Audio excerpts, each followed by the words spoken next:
O să-ți pictez din când în când apusul și chiar pe tine eu te voi picta,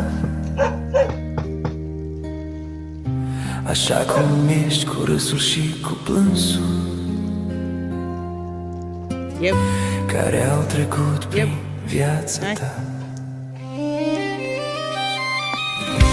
O să te îmbrac în slove și săruturi,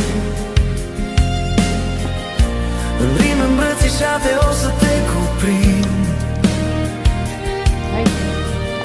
Vom fi Adam și Eva în alte începuturi, cuvinte scrijelite la început de rând.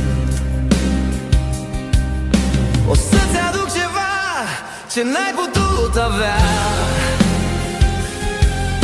ceva ce n-ai crezut că mai există. Acea iubire cu gustul de cafea,